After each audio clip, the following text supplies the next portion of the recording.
Өкіл атам аябай бай кіші, бизнес класста іштейді. Өкіл атам аябай қатты қармайды. Жада қалса машина айдап кете атып, жаңа навигаторда Алисаның үнін өшіріп қойғай дейді. Неге мұндай да істесең? Еркекті аял башқарбаш керек. Видео тартқаным мақсаты кішіне подписчик чоғытып, ошол элдерди туура эмес жолдо жүргөндөрдү может, жигиттер бул жактан чыкса болот экен, мына мен чыктым деп пример болуп, ушундай болуп жүргүм келет. Ошол ставкада ойноп атып, канча сом уттурдум дейсиң мисалы?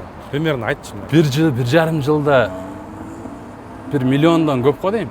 Бирок эме кылбадым, мындай уурдап, кредит алып ошондой. Просто кечке иштейсиң, апарып коюп коесуң. Үйгө деле акча жибербей, ошондой болуп калды. Мына уткан күндөрүң болду беле? Уткан күнүң болбойт го дейм.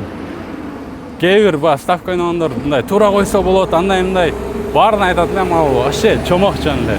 Урматтуу достор, кимде ким Россия шаарында такси тармагында иштесе, ушу келечек такси паркын уштамакчымын. Такси парктын проценти трудовой договор менен иштесеңиздер 2% плюс 3 рубльдан, без самолет иштесеңиздер 2%, самолет менен иштесеңиздер 1%.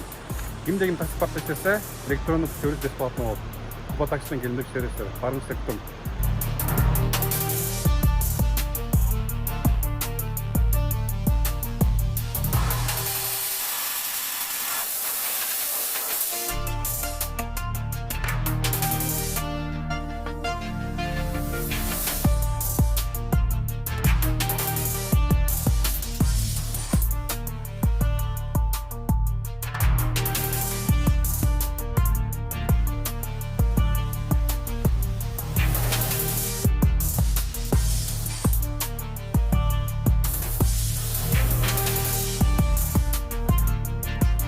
Assalamu alaikum arkadaşlar, Kuba Taksi kanalına hoş geldiniz.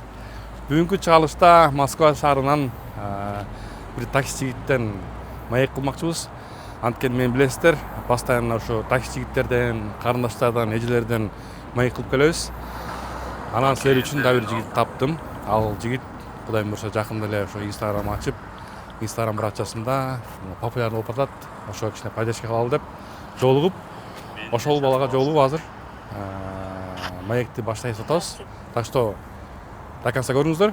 Баштадыганда. Ассаламу алейкум, Элеманчик. Алейкум ассалам. Кандайсың? Кандайсың? Жакшысыңбы? Денсаулыктарың жакшыбы? Жакшы, өзүңүз кандай? Иштеп атасың, жүрөбүз акырындап. Жакшы, Кудай шүгүр. Таксиде ушул машина иштеткенсиң. Таксиде ооба. Бул машинанын аты эмне? Бул Hyundai Creta 2019 жыл. Тариф эконом. Эконом бул, Ё-моё, экономго чыгып калган ошондой? Жок, бул вообще эле экономдо болгон экен эзи, 2019 жылкылар. 2019-дан өдөгөлөр комфортто болгон экен. Клиенттердин полный мындай отурат. Это комфорт, я чё комфорт вызвал деп ушинтип сурай беришет. Өзүң жөнүндө кичине айтып берсең, өзүң Москвага качан келдиң эле, канчадан бери таксиде иштейсиң, эмне жумушта иштедиң эле? Менин атым Элеман, Талантбеков Элеман. Москвада таксиде иштегениме 3 жыл болду, 3 жылдан ашып калды уже. Буга чейин ушундай машина алган элем выкупка. 3 жылдын ичинде төлөп өттүм. Аны саттым да кече 1 ай болду. Кайра ушуну выкупка 1 жылга алдым. Айына 100 миңден кылып. Буга чейин машинаңдын эмне аты эмне эле? Ал деле ушундай, Hyundai Creta. 3 жыл минип, анын любой жерин билип калдым уже. Бузулса деле өзүм оңдоп, ошон үчүн кайра эле ушундай машина алганга туура келип калды. Таксиден башка эмне иш кылдың эле негизи? Таксиден башка көп иш кылып көргөм мен. Барда иштеп көрдүм, официант болуп көрдүм, кофе жасап көрдүм. Тамаша ойногом, стендапка катышкам. Койчу. Москвада. Базар ошончо Эң харизма. акыркы таксиге келип Ошончо сенде харизма күчтүү турбайбы? Бул чөтө балада бирдеке бар деп коем да. Анан таксиде иштеген жактуу ушу 3 жылдан бери ушу таксиде калыпсың. Таксиде негизи иштеген акча күндө келип турат экен, ошол эле кармап турат го дейм любой адамды таксиде. А так такси мындай бирөөгө совет бере турган иш эмес. Анткени биринчиден ден соолугу кетет, отурганда вес кармап, жүрөккө зыян.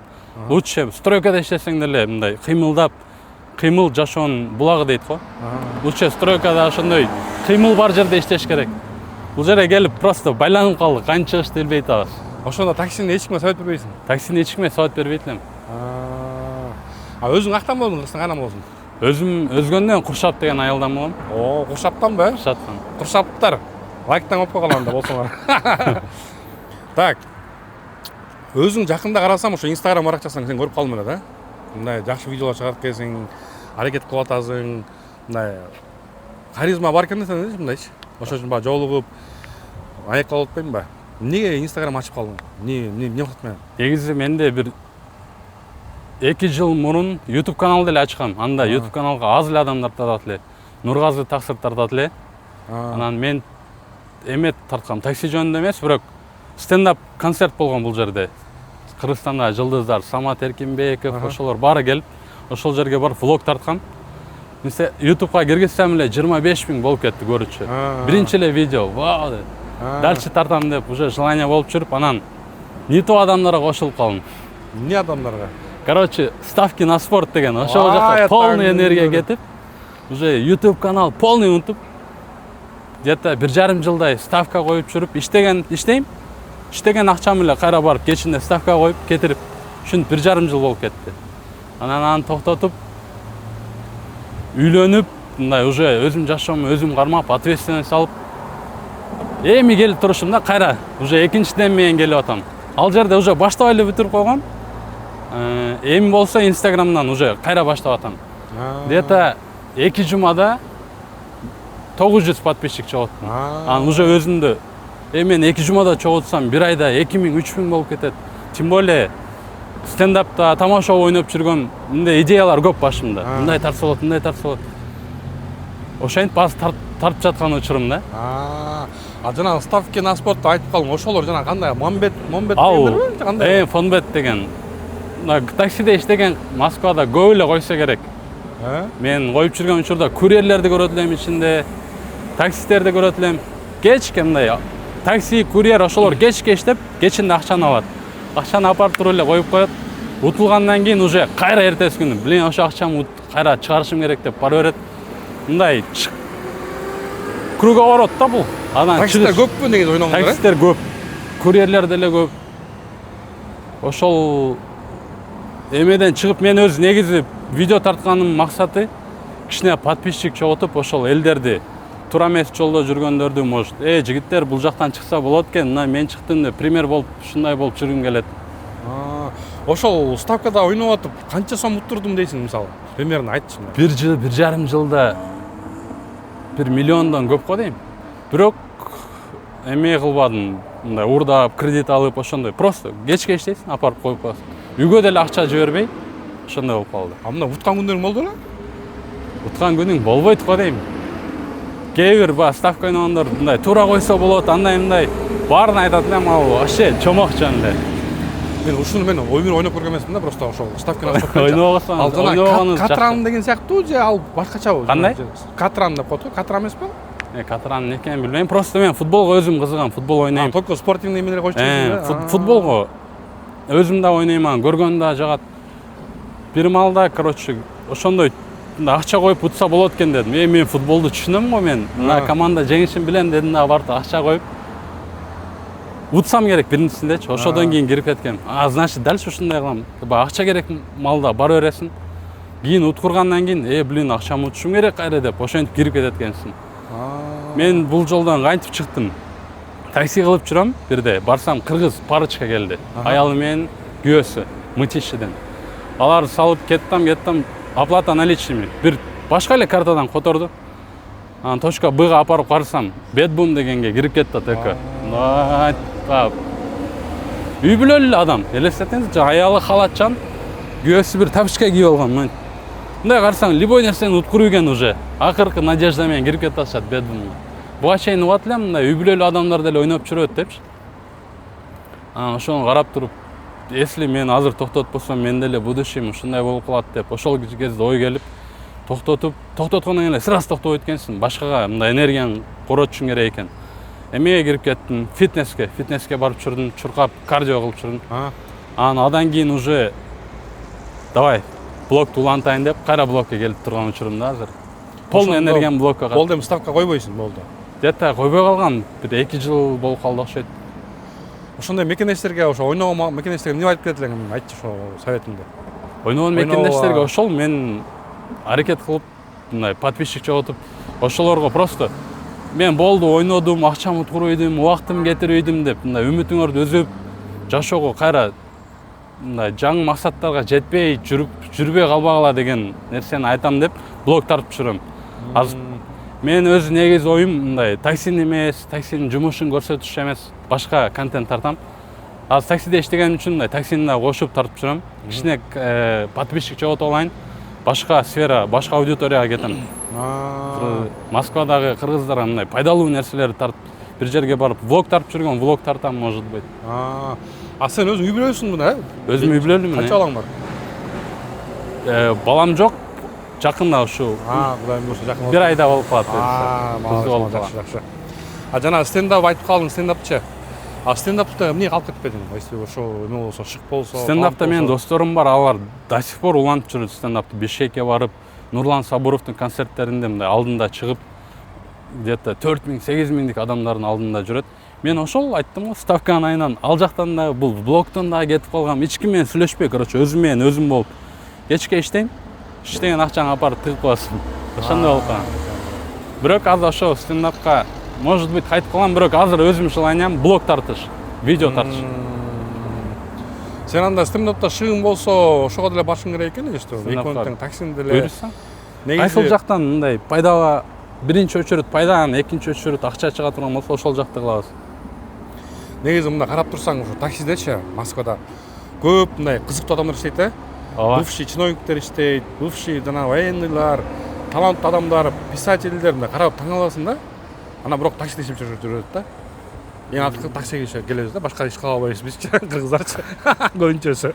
Билбейм, таксини бирок эгерде мен досум Кыргызстандан келсе, жүр таксиде иште деп ага совет бербейт элем, лучше башка бир өнөр үйрөнсүн. Такси кечке рульду кармап эле жүрөсүң да. Мен өзүм деле кетейин деп канча мындай ойлонуп, эмне кылышты билем. Видео тартканды билет экен, сүйлөгөндү билет экен, машина айдаганды билет экен. Ошон үчүн пока кете элекмин. Тем более азыр үй салып, ошого уже семейный болуп, ответственностьтер бар да. Ошон үчүн башка жумушка кетишке азыр кичине кыйынчыраак. Анткени ар айда кредит, стройка акча салыш керек. Анан эконом тарифти эсептекесиң. Эконом тариф, эконом тарифте мисалы күнүнө канчадан кылып атасың? Таксометрде көрсөк болобу? Же болбойбу? Болот. Ачта таксометрде. Элдерге көрсөтүп кал да, кандай иштеткенин көрөлү да. Мага да кызык болот.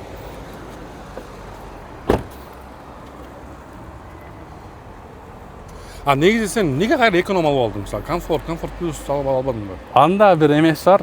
Комфорт плюста комфорт алып бир ай арендада минип көрдүм. Мындай өтө скучный экен. Клиент отурат экен. Здравствуйте, до свидания. Кетип уктап калган кедечи.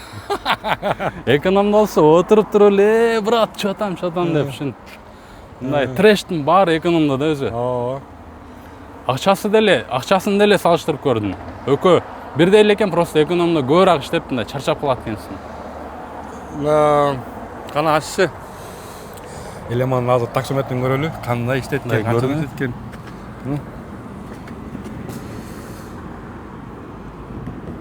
Он жети миң, бул качан түн иштеп турсуң да?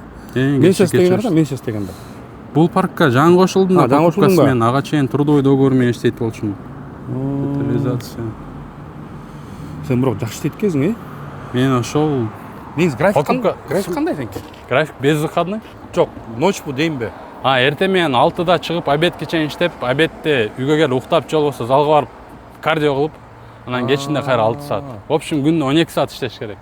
Эгерде кечирээк чыгып калсам, 11-де чыктым, бүгүн кечки 11-ге чейин иштейм. Жакшы. Жанагы смена сатып иштейсиңби? Смена, покупка смена кылдым азыр. Анда эле плюс бар экен. Эгерде 12 саат иштесең, сага бир плюс 1,5 миң калат экен. Бирок күндө иштешиң керек экен. Мен тем более күндө иштеген үчүн мага туура келет экен деп алдым. Ошо сменадан мисалы иштебесең албайт да 1,5 миңди. Алып койбу. Иштебесең алып коет. Алып койбу? Алып коет, Постоянно алып туруу. Постоянно алып турат. Бир күн выходной берет. Ошол күнү бирок иштебешиң керек. Албаш үчүн. Билиң, аны сен эме кылып салат го деме, раб кылып салат го иштеш керек деп. Ошондо мен күндө эле иштейм да, ошон үчүн. Жок, ошол эмес, бул жаман экен да, иштебесең. Бирок ошондой таксисттер деле бар да, күндө иштеп, алардын мындай платежкасы бар, машина, кредит, үйүн, алар күндө иштейт. Бул силер эле блогерлер мындай. Тура. Мекендештер, так что Элеманды колдоп кетиңиздер. Астыда Instagram турат, Instagram баракчасына катталып, негизи жакшы видеолор чыгарат. Өтө мына пайдалуу эмелер бар да. Өзү тем более стендап беркен, өзү тамашалап, мындай сонун сөйлөйт да. Ошон үчүн подписка кылып коюңуздар. Так что Элеман акыркы сөздөрдү сөйлөп кой, жыйынтыктап. Ошо Кубакен подписчиктери менин Instagram каналыма катталып кеткиле, ал жакта юмор көбүнчө. Киче жакында маникюрда иштеген кыздарга кичине тийишип видео тартып койсом, мен личкам уже жеп салышты. Ар кандай сынап көрүп атышат. Мындай мен айттым аларга мындай кыздар туура жүрөлү, таксисттер туура жүрөлү деп, алар мен сынап келбелери жазып, короче, чай ичип келбейлби, антип келбейлби деп, жо мен семейныймын десем, болду сен сыноодон өттүң анда депшин. В общем, Кубакен подписчиктерине баарына ийгилик каалайм, ишиңерге ийгилик. Менин каналыма катталып кеткиле, анткени бул каналда дальше сонун видеолор чыгат. Эгерде ишиңер жүрүшпөй бирдеке болуп, маанайыңар түшүп, үмүтүңөр жок болуп калса, до конца тапит эткиле, любой нерсени кылса болот. Все.